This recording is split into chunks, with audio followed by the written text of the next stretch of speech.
This is the Cool Photo Tools Podcast, episode number 60, March 28th, 2016.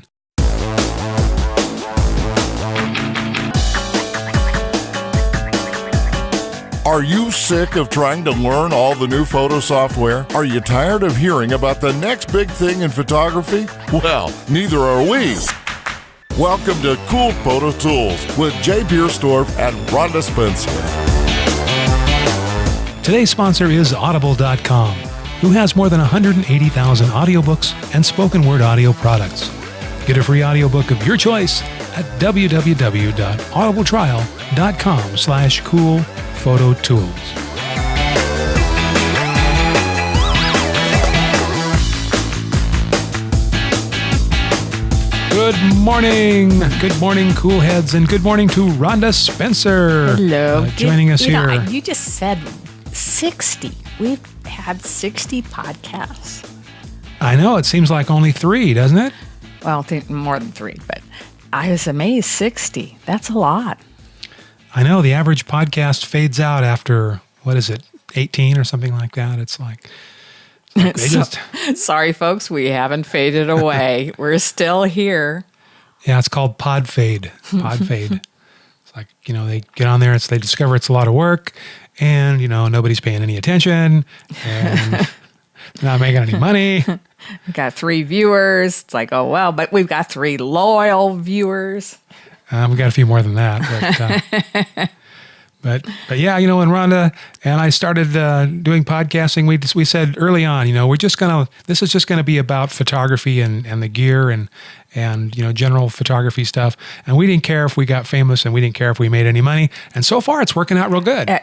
It came together just like a plan, yeah. But It is fun. We're still talking about it. Yeah, we're talking, and we can't shut up. So there you go. No matter how much. Well, actually, you don't have to listen. You can turn us off. But please don't. That is the beauty of please don't of this kind of thing. You can pick and choose what you want to listen to, or you don't want to listen to. It's all it's all up. It's like when you want to. Like cable doesn't have this. Cable doesn't have.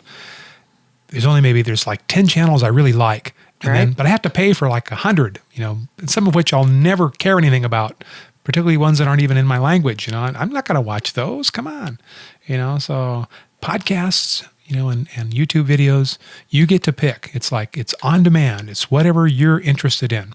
So we like that a lot. A lot.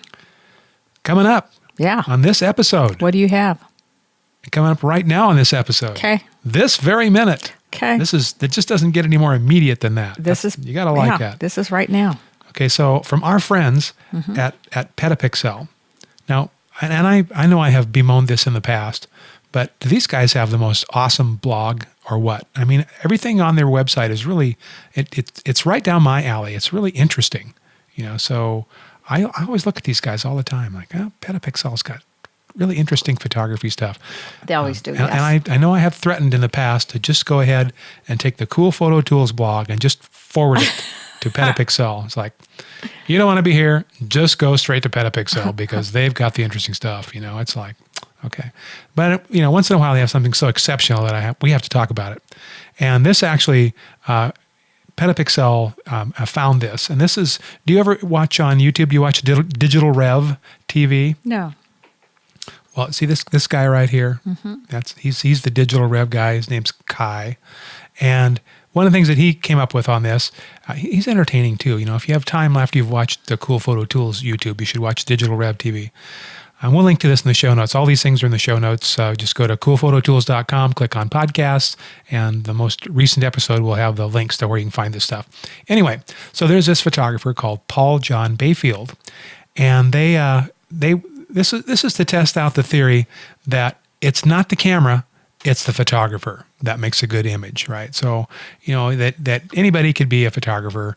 Anybody can buy an expensive camera, but if you're to be a good photographer, you have to have the eye, you have to have the ability to pick to see the composition and to manipulate things and just to see and to use whatever tool you're given that you could make a good picture with. So that's what this is all about, to try this particular thing out. So they gave the particular camera we're talking about is a Vivitar DVR 78 1HD. And this is a particularly poorly rated camera. Okay, and it's little, and it's pretty much it's got a really poor lens. It's kind of like everything that Holga cameras aspired to be, only the digital version. It's got flare, it's got chromatic aberration. There's just and it's not sharp. It's really a turkey. So anyway, they gave this camera to Paul John Bayfield, and they said, we know you're a smoking good photographer. Now's your chance to prove it.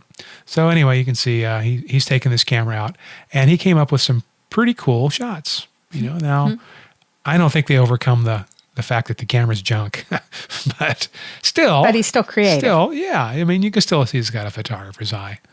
So this is there's some nice stuff on here. It's fun to look at this particular article. I'll link to this in the show notes. But I think I like this particular one where the lens is just completely not sharp at all. It's like that's pretty hard to overlook. Yeah. But it's kind of Instagrammy, shall we say? Mm-hmm. Yeah.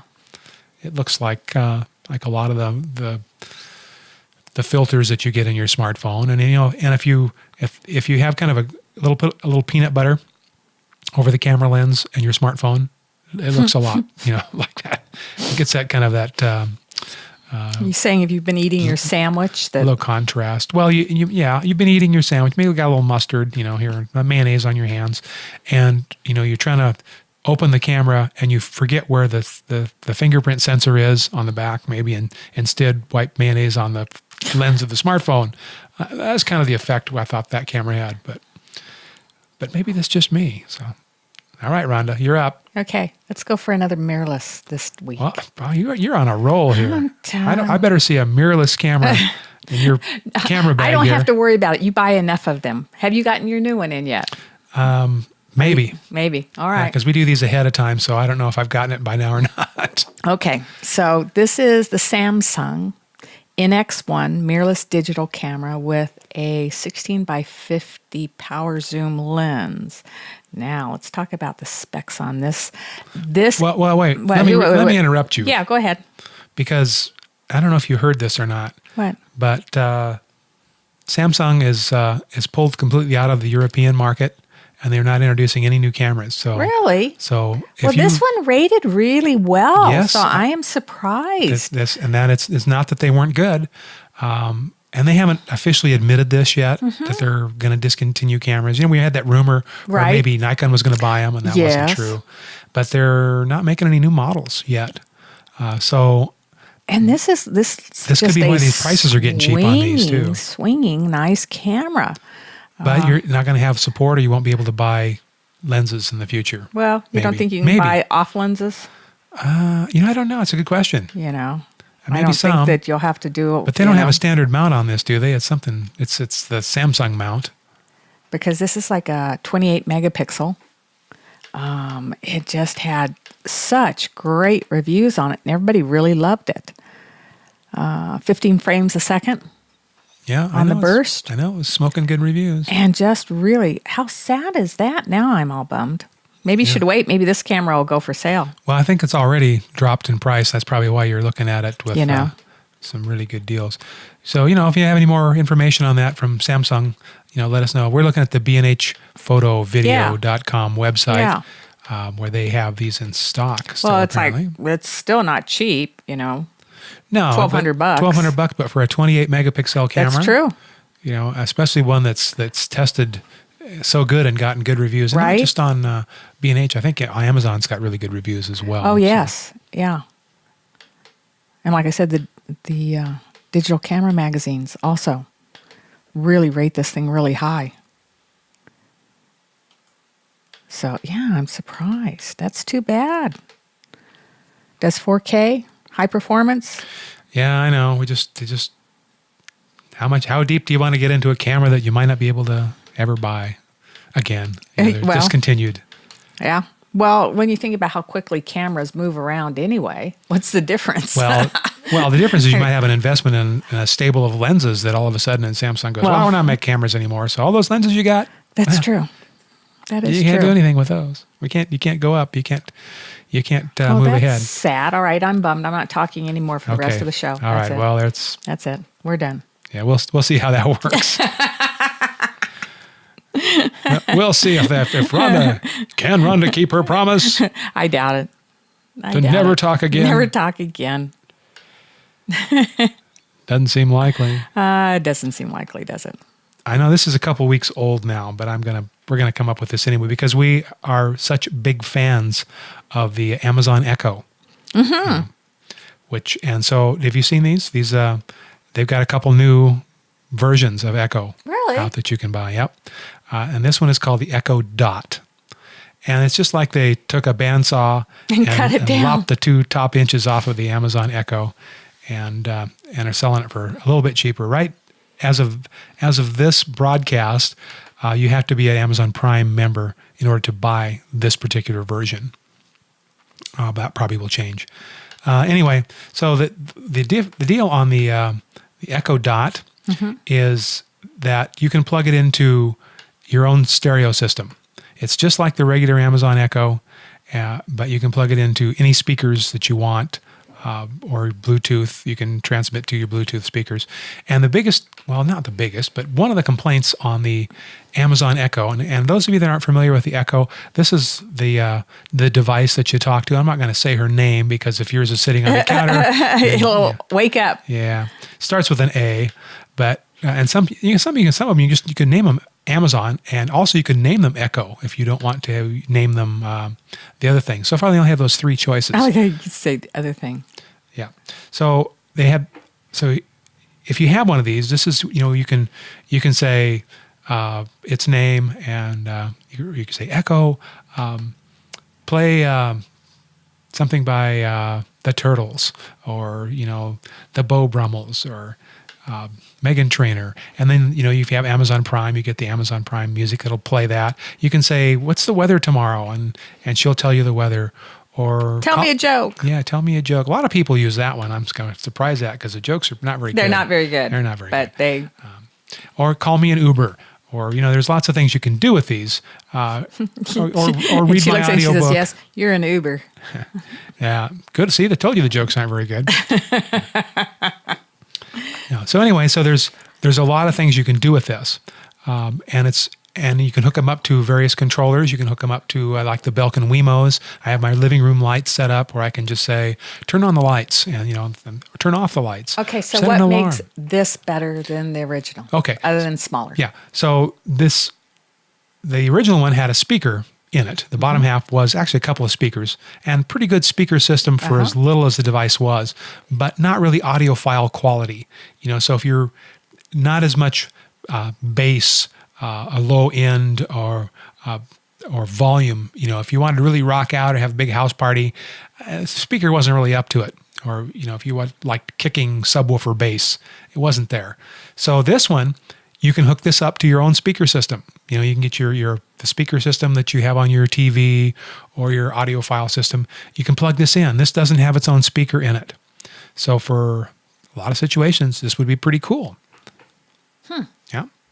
And you have to, see right now, you have to order it through your other, if you don't already have an Echo, you can't order this one. You have to say, order an Echo Dot voice. So I don't know why that seems odd to me. That does seem odd to me. But it's probably just their limited quantity. So how much is this one? This one is $89. So not much cheaper than... Well, actually, yeah, because they went up. We got ours on the introductory price, but for I think they went up to $179 or something like that.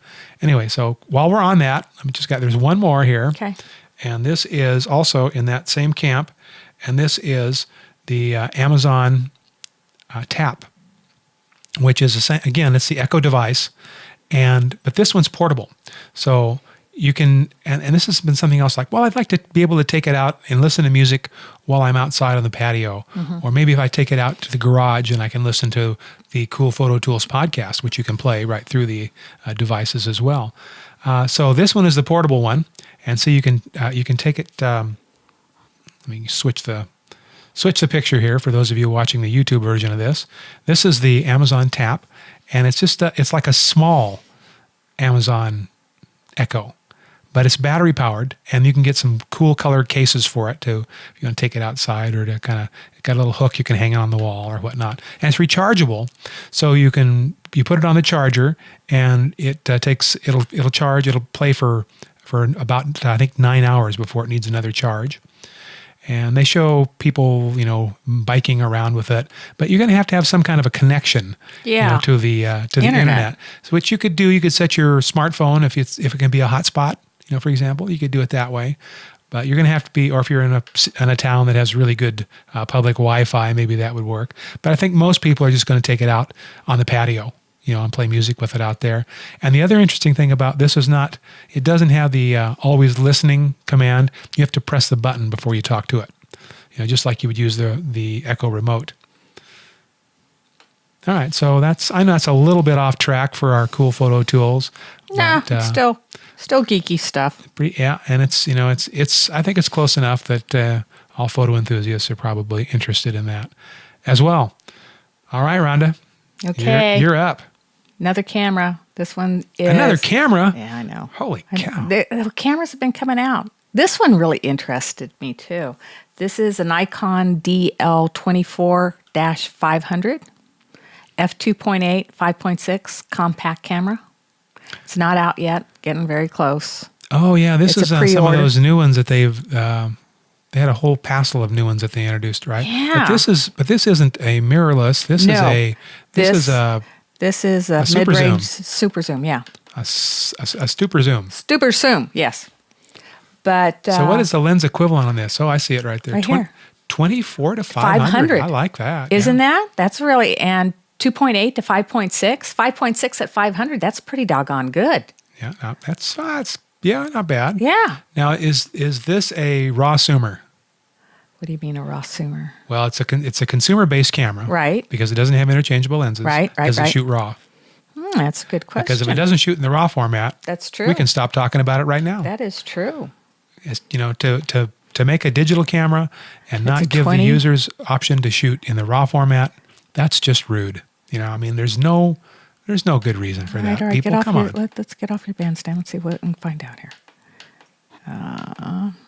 Tools. See, I'm always asked a question that Rhonda... I know. Well, who would thought that raw zoomer? Come on. I ask a question that Rhonda is not prepared to answer. Well, wasn't in the prepared for the show notes. I'm not used to one that's not going to shoot in raw. I thought every camera shot in raw anymore. Well, you'd think, but that's not true. So a lot of the Canons don't. So. And some of the Nikons, like they had was it the P900? That was really a nice super zoom, got really good reviews from Nikon, but didn't support the raw format. So it was like, I'm not buying one. I need to shoot in the raw format in order to make the manipulations of the type of to see the way my eyes see, or to create the pictures I want to create. I need to have raw format. I need it. Listen to him. I need it. I have to have it. Need it now. That's right. Okay. Well, while Rhonda's looking that up, I'm just going to zoom right past you here. And this is from last week. I was trying to find this. How to make a cinemagraph in Photoshop. Finally found it. Okay. Okay. Yeah. I don't know. See, I got my links all messed up. But we were talking about cinemagraphs where the background maybe moves like there's a waterfall, but in the foreground, it's just like a portrait where there's a picture of a person that doesn't move. And you can use a program called Flixel on the Mac, and there isn't really one on the Windows side, but you can do it using Photoshop. So I will. This is from Fotolia.com, which also is owned by Adobe, I believe. And so I'll put the link to this in the show notes so that you can. Where it would have that at, Jay? It doesn't say. That probably isn't then. Under specs. You could try looking at specs, but it's pretty much if they'll do it. And you can look under file formats, what kind of file formats it shoots. And if it doesn't say that, then it's not. So that's okay. We can put it in the show notes later. It'll give people a reason to check with our show notes. No, it does shoot raw. Storage formats. It does. There it is. JPEG, RAW. Yay! MP4. Good on you, Nikon. Yeah, this actually looks like a pretty swinging little camera, though. I love that it goes to actually. Ow, they're not giving that away. Well, that's still. I'm like, I want to, Oh, hey. Okay, whoever's giving cameras away, raise your hand. You find a camera that's going to give you a 500 millimeter lens for under $1,000 with the camera. Good luck. Well, there are some. Yeah.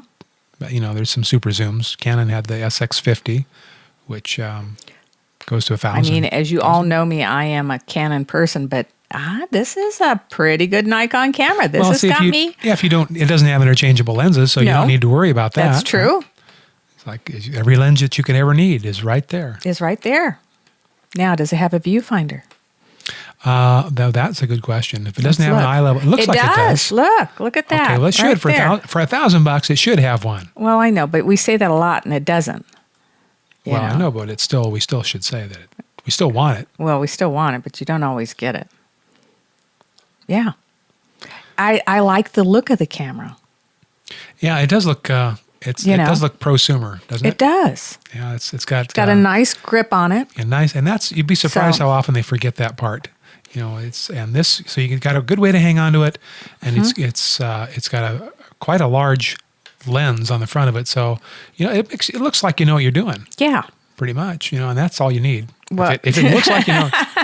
Well, preferably that it shoots good images. Well, if it looks like you know what you're doing, that's you think that's half of my it? list. It's like, well, this camera will make me look professional because that's all I need. Yeah.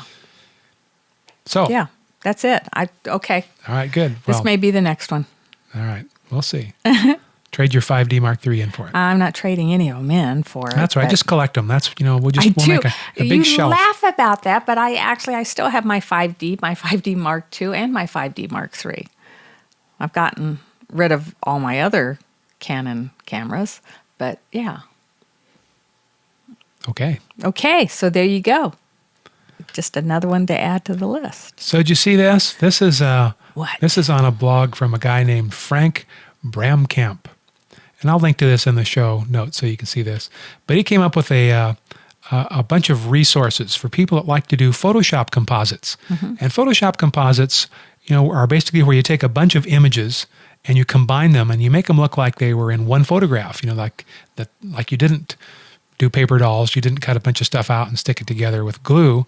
Instead, it looks like, wow, that was it was really like that when it really wasn't. So there's a whole kind of a skill in making these composites, but sometimes it's hard to find pictures to put together. I mean, if you could take your own, that's one thing, but a lot of times you might not be able to find specific images, or it would take you so much time to find an image that it wouldn't be worth it. So he's come up with a bunch of resources on here of places that you can go find images online. And some of these are free and some of them are paid, a minimal amount, but it's quite a good list.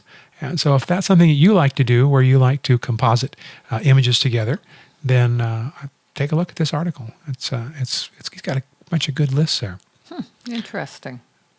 All right, back to you, Rhonda. He's always kicking the ball back into my court, isn't he? We're like, how did Chet Huntley and David Brinkley do that in the past? How was their handoff? Did they say, Chet, it's your turn. Chet, you can speak now because I've said everything on my page here for now. Time for you. Okay. Back to you, David. Sigma lens. This is a Sigma 18-300. Gets very good reviews. Nice contemporary lens. Usually you don't find a lens that is an 18-300 that's going to get 5 stars. Ooh, an 18-300? Uh-huh. It's got 5 stars. It's got 5 stars.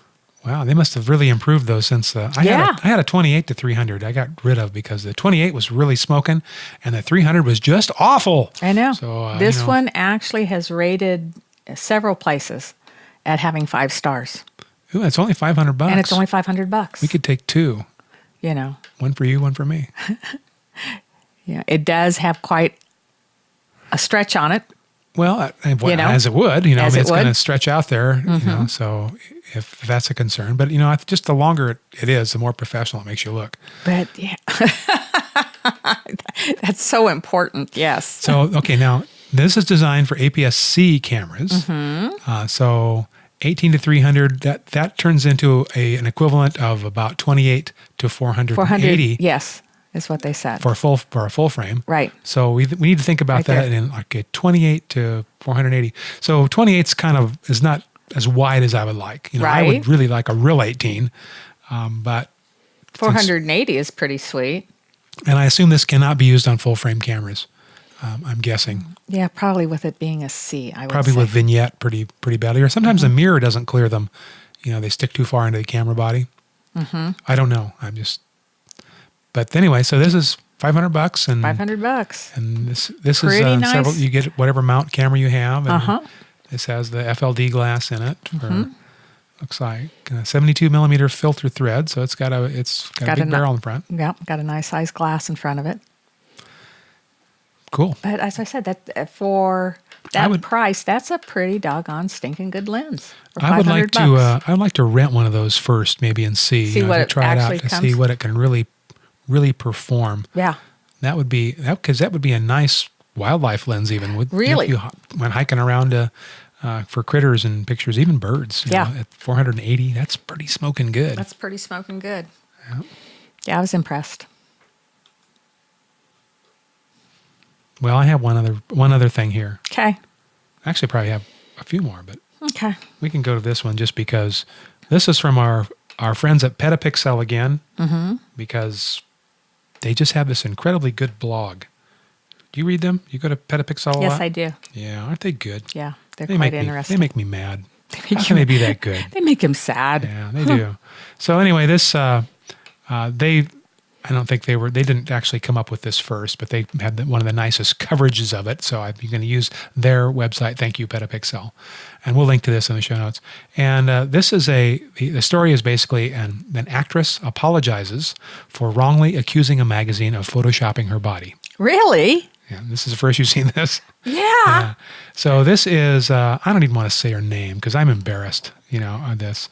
Anyway, I'll link to the show notes to who I'm talking about. She has an HBO show. And there was there's a Spanish magazine called... Is she the girl off of Girls? Yeah. They should have photoshopped her. No, let's not get snarky here. I'm not getting snarky.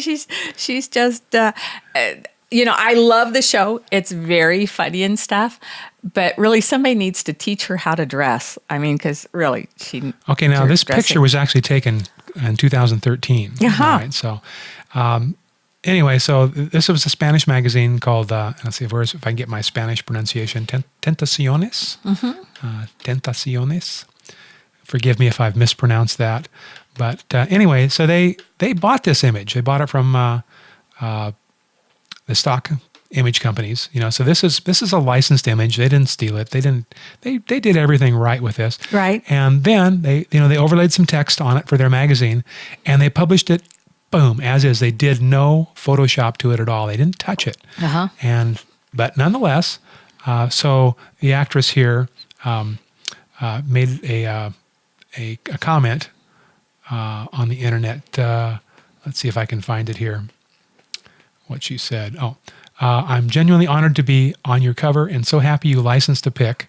Lists the photographer, who always makes me feel gorgeous, but this is not what my body has ever looked like or will ever look like. The magazine has done more than the average Photoshop. So if you're into what I do, why not be honest with your readers? And so their response kind of was... Guess what? Yeah, they went, you know what? Hate to tell you this. But you do look like that. That is you. For reals. And the reason I bring this up, and normally this is probably undeserved publicity for all those involved, but then Photoshop gets such a bad rap all the time. It's like, and not always undeservedly. True. I think that certain magazine covers do get nutty with, making people look excessively thin and unhealthy. Mm-hmm. So, I understand, the complaint against that, but I still think that Photoshop, when did Photoshop become synonymous with a swear word? It's like, I'm going to Photoshop you. So Please do. It's just kind of fun to see it backfire. People make some assumptions that like, oh yeah, that had to be Photoshopped because I don't like it. Well, you might look like that, or you didn't like the way the photographer did the lighting or the camera lens, or there could be a number of reasons. And it doesn't have to be just Photoshop. So anyway, I just threw that out there because it made me laugh when I looked at it. So, all right, Rhonda. Okay, Jay. Oh, I over here yawning. Sorry. Oh, it is almost that time. Is it? Have I yawned myself through? Yeah, we've yawned ourselves all the way to the end of another episode. Oh, really? Yeah. So you can take a nap now. You put your head down on your desk. Did you get that picture, man? There I am. Yeah, the camera's on you. Yeah. Okay, well, then you're not going to hear about this till next time. How about, we'll talk about it next week. Because, All right. sometimes we overrun the time limit. Okay. And I was thinking like, well, if it takes me a half hour to drive exactly from my home to where I work, and then we're not done. And it's like, oh. And so you sit in the car and you have to listen to the last that would be bad. 5 minutes. Oh. Right. And Yeah. then you're late. And then you punch in and you're like, And it's all our fault. and it's a perfectly legitimate excuse. You can tell Wow. your boss, I was listening to the Cool Photo Tools podcast and they were not done. And they'd look and they'd say, what? What? You were doing what? I'm just saying, it's legitimate. I mean, you can see how it would happen. It's just, there's just interesting things. Sometimes you just can't turn it off in the middle. But probably that isn't really what's happening here today. But nonetheless, we're going to have to, we thank you so much for listening. Yeah. And whether you are seeing the video version on YouTube, or whether you are listening to the iTunes version, or whether you're listening directly from our website at coolphototools.com, we do very much appreciate your participation. We always like to hear comments, so you can drop us a line. Let us know how we're doing, things that you might want to know about. Just general stuff, just about Rhonda's general snarky attitude today. And My attitude is never just general snarky. It's always just regular snarky. I know. I used to be in charge of that, but I think you you actually have taken charge of it from me. I think you've run me completely off the rails with that, and I just I can tell when I'm beat. I learned from the best. Wow. All right, everybody, have a wonderful week. We'll see you next week. See you next week. Same Keep on shooting. bat time, same bat channel. Yes. Okay, bye. Bye-bye. You've been listening to the Cool Photo Tools podcast. Sign up for our mailing list at coolphototools.com. Got a question? Send an email or MP3 audio file to info@coolphototools.com. Thanks for listening.